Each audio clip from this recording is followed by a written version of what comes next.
नमस्कार दोस्तों। ईरान और इजराइल विवाद आज ये दुनिया से कोई छुपा हुआ विवाद नहीं है। उससे पहले हमास और इजराइल विवाद था, जो अब हमास हटकर ईरान से जुड़ गया है। ईरान भी दोस्तों किसी सुपर पावर कंट्री से आज के वक्त में कम नहीं है, क्योंकि दुनिया के लगभग हथियार है उसके पास भी मौजूद है। हालांकि आधिकारिक तौर पर यह घोषणा नहीं हुई है कि ईरान ने परमाणु बम बनाया है, मगर दोस्तों आशंका यह जताई जाती है कि ईरान के पास अब परमाणु बम भी बन चुका है। सो दोस्तों, ईरान के दूतावास पर जब हमला हुआ था तो ईरान का एक कमांडर और 4-5 सैनिक मारे गए थे। उसकी आशंका इजराइल के ऊपर ईरान ने सीधी सीधी जताई थी कि यह हमला हमारे ऊपर इजराइल के द्वारा किया गया है और बहुत जल्द हम इसका बदला भी लेकर रहेंगे। मगर इजराइल के द्वारा इस मान्यता को खारिज कर दिया गया था कि हमने हमला किया, बल्कि हमने हमला नहीं किया गया है।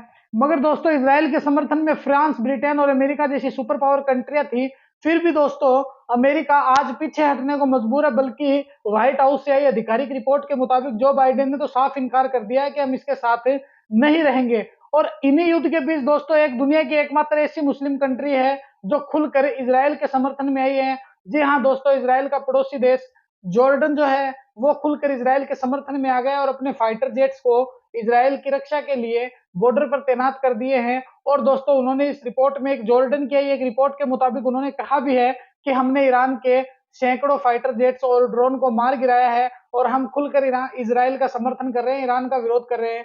इसी के बीच दोस्तों, कुछ रिपोर्ट ये भी देखने को मिली थी कि ईरान के समर्थन में भी कुछ मुस्लिम कंट्री है जो खुलकर आ रही है, जैसे लेबनान, तुर्की, सीरिया, इराक। ये जो कंट्रियां हैं, ये पूरी की पूरी कंट्रियां खुलकर ईरान के समर्थन में हैं। और दोस्तों, ईरान ने एक आधिकारिक स्टेटमेंट भी जारी किया था और उन्होंने कहा था कि अगर कोई भी कंट्री इजराइल के समर्थन में आ रही है या हमारे ऊपर अटैक करने की आशंका बना रही है या अपना दिल चाहती है कि हम इसके ऊपर अटैक करें, तो ध्यान रखना, अपना अंजाम भुगतने के लिए तैयार रहना। ये साफ साफ पूरे वर्ल्ड को ईरान ने चेतावनी दी है कि थोड़ा सा बच के रहना। हम हमास की तरह नहीं है जो AK-47 से लड़ेंगे, बल्कि हमारे पास भी हथियारों का जखीरा है। इसी को देखते हुए दोस्तों, अमेरिका के राष्ट्रपति जो बाइडेन भी पीछे हटने को मजबूर हो गए और उन्होंने इजराइल के प्रधानमंत्री बेंजामिन नेतन्याहू को फोन करके साफ साफ कहा है कि भाई, ये तुम्हारी लड़ाई है, तुम अपने स्तर पर इसे सोचो कि कैसे लड़ने चाहते हो।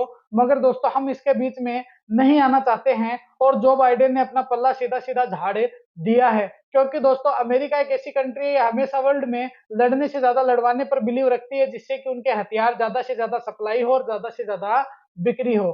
तो दोस्तों, अब जॉर्डन का ये देखना है कि जॉर्डन खुल के समर्थन में इजराइल के है तो ईरान की इनके ऊपर क्या कार्रवाई रहती है।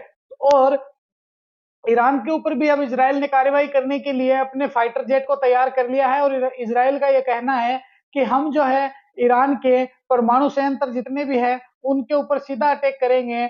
अब देखना यह है कि आगे इसका होगा क्या क्या नहीं होगा, वो तो राम जाने। मगर फिलहाल दोस्तों, जो उस साइड के जो देश है वहां पर तनातनी बहुत ज्यादा फैली हुई है।